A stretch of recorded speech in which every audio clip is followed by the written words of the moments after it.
శ్రమ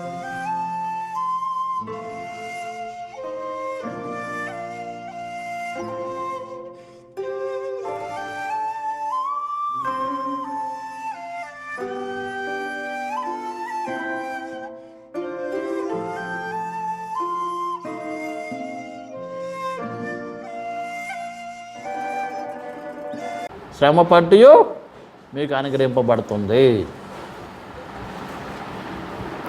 శ్రమ లేనివాడు క్రైస్తవుడు కాదు. నిజంగా ఒక వ్యక్తి నిజంగా ప్రభువుని వెంబడిస్తున్న నిత్యంగా కూడా ఏం కావాలి? శ్రమ అనుభవించవలసినదే. శ్రమ లేకుండా నీవు ప్రభువుని వెంబడించలేవు. ఒకవేళ శ్రమ లేదండి అంటే నీకు అసలు నువ్వు క్రైస్తవుడివే కాదు, నువ్వు ప్రభు బిడ్డవే కాదు, నువ్వెవరివి? లోకస్తుడివి.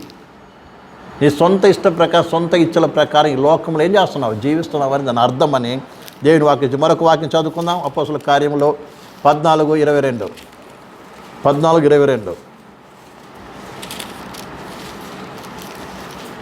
త్వరగాను.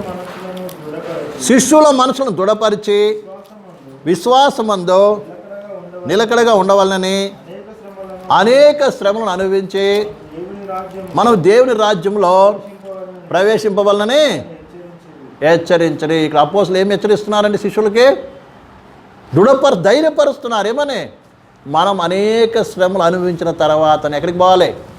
పరలోక రాజ్యానికి వెళ్ళాలి. చాలాసార్లు అంటారు, ఎందుకయ్యా నాకు ఈ శ్రమలన్నీ, ఈ వయసులో నాకు ఎందుకు బాధలు, దేవుడు తీసుకుపోతే బాగుండు కదా. నేను మంగమ్మ దగ్గరికి పోతే అంటాను, దేవుడు తీసుకుపోతే బాగుండు కదా. అప్పుడే తీసుకెళ్ళిపోతాడా? పరలోక రాజ్యము సంపాదన కొరకు నువ్వు ఎంత వెల చెల్లించాలో అంత వెల ఏం చేయాలి? ఈ లోకంలో చెల్లించాలి. అర్థమైందండి? ఈ లోకంలో పరలోక రాజ్యం కొరకు ఎంత శ్రమ అనుభవించాలి, ఏం చేయాలి? అవన్నీ అనుభవించిన తర్వాత ఎక్కడికి పోతామంట? అంతే కదా ఉందండి. మనం అనేక శ్రమలు అనుభవించిన తర్వాత పరలోక రాజ్యంలో ఏం చేయాలి? ప్రవేశించాలి అని శిష్యులకు ఏం చేస్తున్నారు? హెచ్చరిస్తున్నారు, ధైర్యపరుస్తున్నారండి. నీకు పరలోక రాజ్యం అంతా ఫ్రీగా దొరికేది కాదు.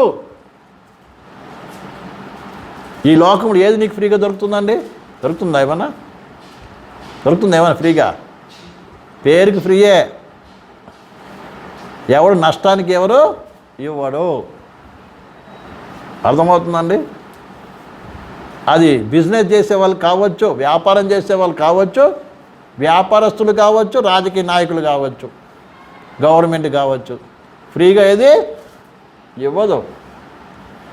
ఒక సైడ్ నుంచి లాక్కుంటారు, ఒక సైడ్ నుంచి ఇస్తారు. ఈ విషయాన్ని బాగా మనం అర్థం చేసుకోవాలి ప్రియమైన బిడ్డలారా.